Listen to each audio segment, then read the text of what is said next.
All right, Ruthless fans, this will be my review for Season 2, Episode 12, entitled Masquerade. So, this particular episode, and not to jump too far ahead, but Episode 13, I really felt were good in the sense that it felt like stakes were finally being raised, especially during the final maybe 15 minutes or so of the episode.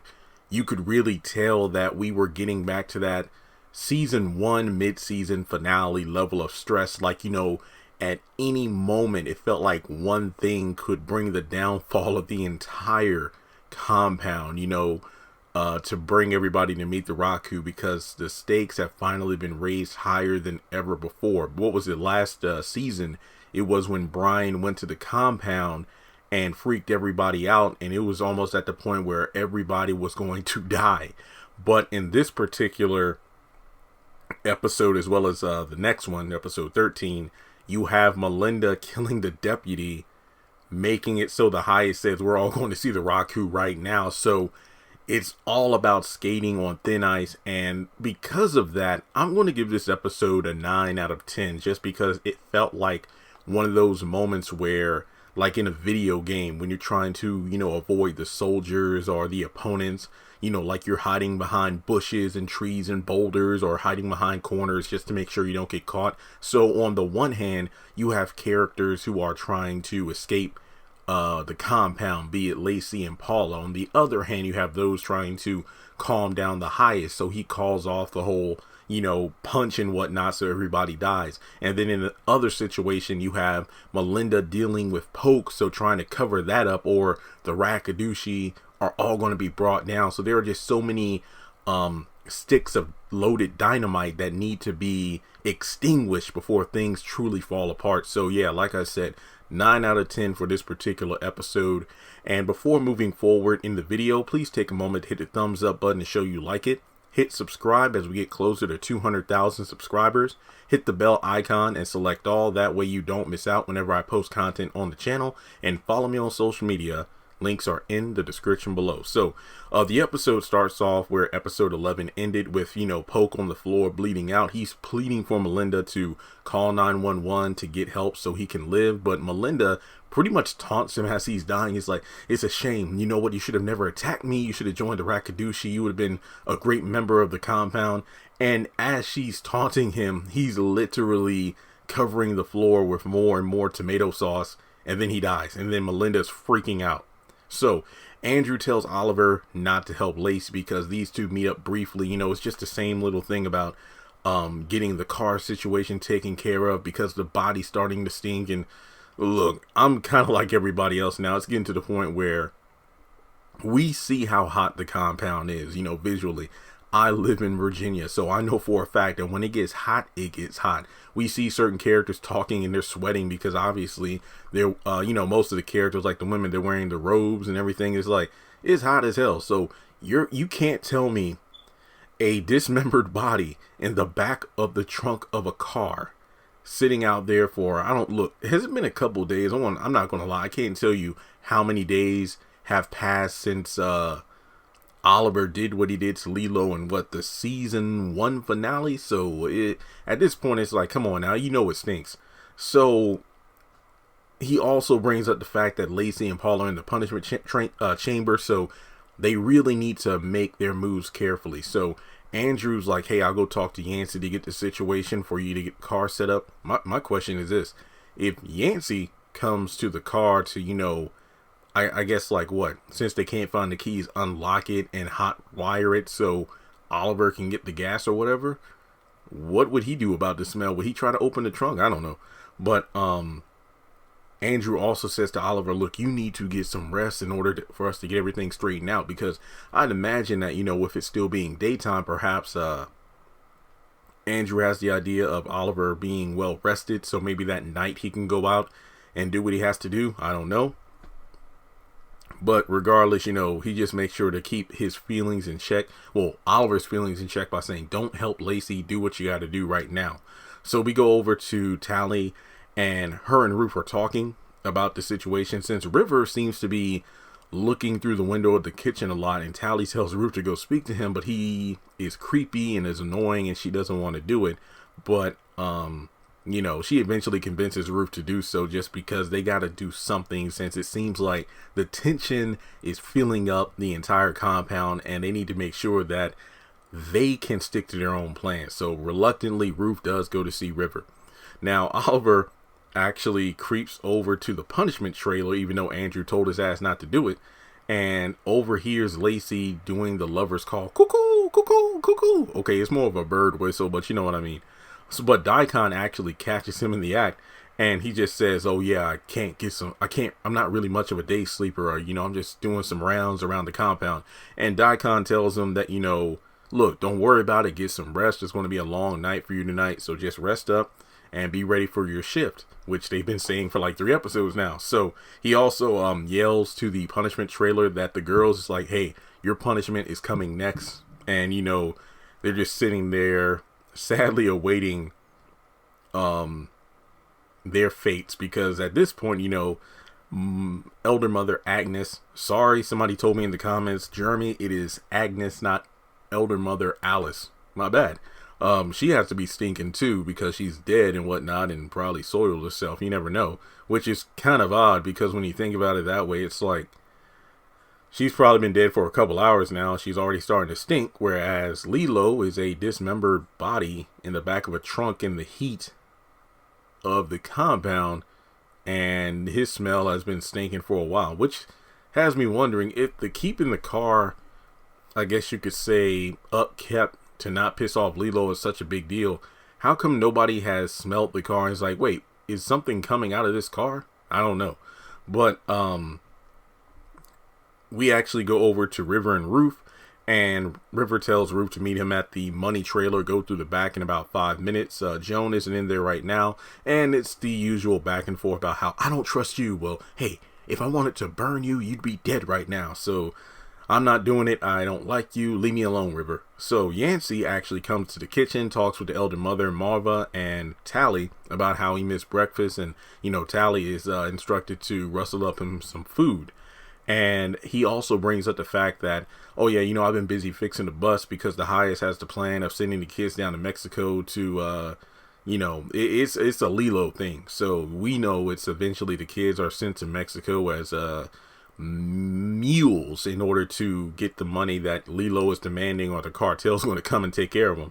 So as soon as the elder mother leaves, because she says one of her light bulbs is messed up, and I think we all know what that means, Yancey pretty much talks to Tally one-on-one about how, hey, I just told you some information, so you come to the bus with the food. And she doesn't want to do it. Oh yeah, you come into that bus. And then in the midst of it, Ruth comes in and says, brother, sister, and then he just leaves.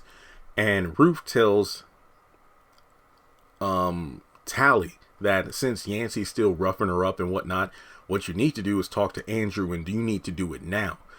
We go over to Clark telling the highest that River is there, and apparently the highest called for him. He just lets River know that I've been having some crazy visions lately, and just like with everybody else, he automatically, so he's like, River, will you betray me? No, your highest. Have you slept with Ruth?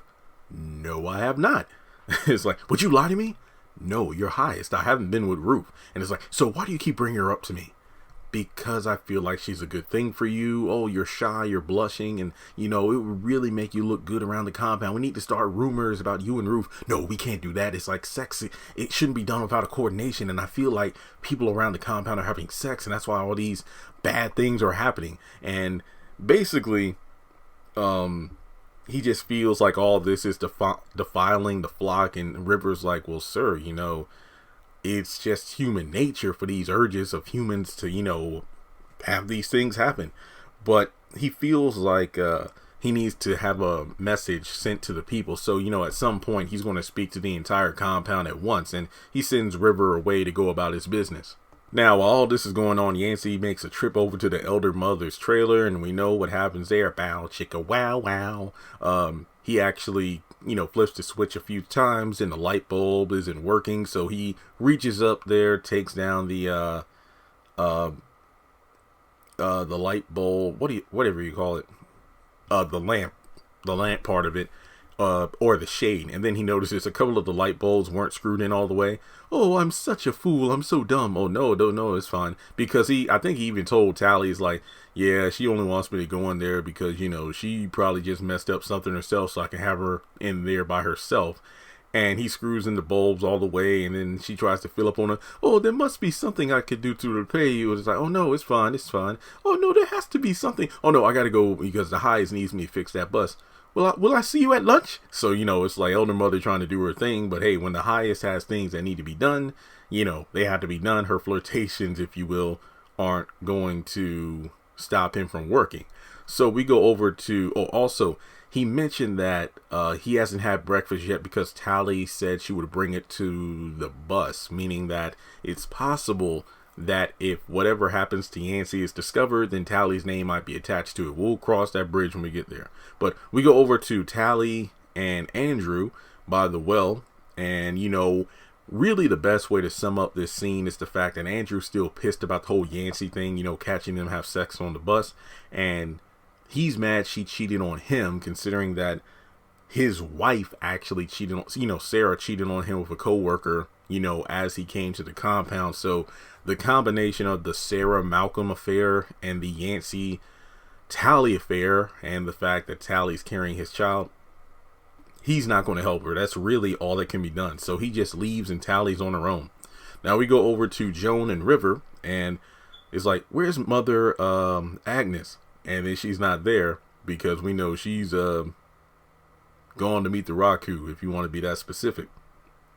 Ruth comes in, and they pretty much, break down the fact that, hey, I set up 3 accounts, and the next time money is laundered through the compound, $2 million will be in those accounts, meaning that we can get the hell up out of here and we'll be rich. So Ruth is like, well, in that case, what's going to happen when the cartel realizes that they're missing money? They'll come deal with the highest, meaning that the plan is the next time the money comes through, they will have escaped. And once the cartel finds out the money's missing, they're going to come down on the highest and they're going to be long gone. So at that point, Ruth just needs to mother the highest, have sex with him, basically coddle him, and she gets her freedom. But she's like, well, how much is my cut? 20%. No, I want a third. And they're like, fine, freedom and a third. So you just keep them calm and we'll do what we got to do. But they also bring up the whole Mexico drug trip. And she wants to tell Tally about the situation with Joan and River. I'm like, we got to keep this between us. Nobody knows. And because, obviously Ruth wants to get her, Tally, and their kids out of there. But it's like, we ain't trying to be Harriet Tubman and get the entire group of people out of here like the Underground Railroad. We have specific operatives that we need to get out of here. And then after that, what happens. But Joan doesn't trust Ruth, and Ruth heads out of there. And, River and Joan go back and forth for a little while, but that's really more. What else could you expect?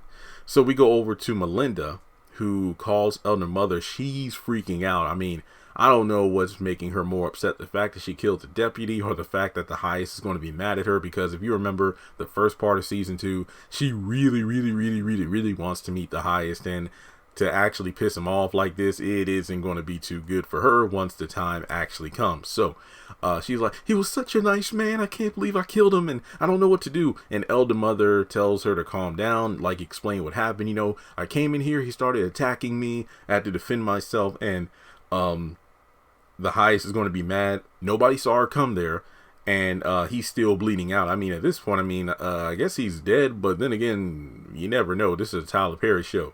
So we go over to Tally with the tray of Yancey's food, and Ruth tries to come up to her to say, don't go on that bus. And, she mentions like, look, Ruth, Andrew won't help me. I have to bring in the food or I'm going to get in trouble. She says, Tally, go back to the kitchen. So Elder Mother walks by. She's obviously upset because she needs to go see the highest about the Melinda situation. And Tally just goes to the bus. The elder goes to see the highest and tells him about what Melinda did, which was kill the deputy. And he is pissed. He is pissed. He calls for Andrew and Daikon to be brought into him immediately. And Oh yeah, Manny is the one who's on guard right now, and Mandy goes to get Andrew and Daikon as quickly as possible. So, the more that the elder mother tries to apologize for the situation, the more pissed that the highest gets at her. So he just goes on a rampage like, you stupid bitch, this is all your fault. We had everything we needed and you had to do something like this. So he backhands her, and then Andrew rushes in trying to understand what's going on. The elder mother's just, so upset. I can't explain. I didn't mean to piss him off. I didn't. Look, please tell me what's going on. What's going on, your highest? So they explain about the deputy being killed and how, this is going to bring down the white man to destroy them all. So basically from there, Andrew tries to reassure the highest that, hey, give me 1 hour. I can handle this, your highest. Let me go take care of this situation. So he leaves immediately. And, after that, the elder mother is instructed to prepare the meal, aka the punch, so they can all meet the Raku. So Andrew rushes out of there. Ruth tries to catch up to him. Can I go with you? Like, no, you need to stay here. I need to go handle this right away. So the elder mother, she's just distraught. And I mean, we've never really seen her this upset. I mean, I think one of the closest times to this was when the highest came back from killing all the people who tried to run away and he's covered in blood. But this scenario, it's like the anger was directed at her. So she's like, this is awful. So Ruth tries to calm her down, but she explains, look, we need to get the punch ready right now.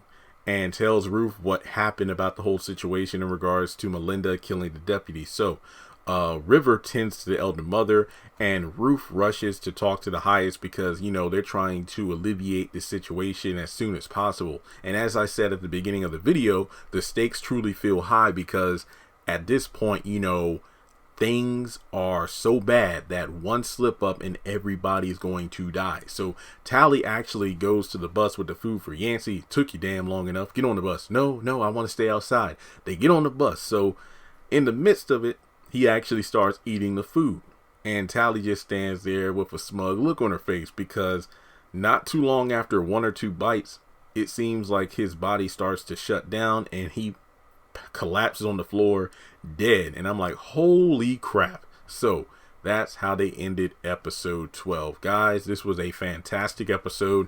And it really makes up for the slow pace for a majority of season 2, where, like I've said before, the back half of season 1, the first part of season 2, it's just been a lot of the same thing. These two characters talking about who we can trust, these characters talking about, hey, we need to escape. The highest getting more and more paranoid as the story goes on. And most of the time, things are taking place at the compound as opposed to checking in on the likes of Brian, Lynn, or Malcolm, or basically those who are, in DC, in the town where the FBI headquarters is located. But now it really feels like we're moving forward, but damn, we're killing a lot of people off. So let me know your thoughts in the comment section below. Make sure you take a moment to like and subscribe as I requested at the beginning of the video. And if you would like to donate to the channel, feel free to do so on PayPal or Cash App.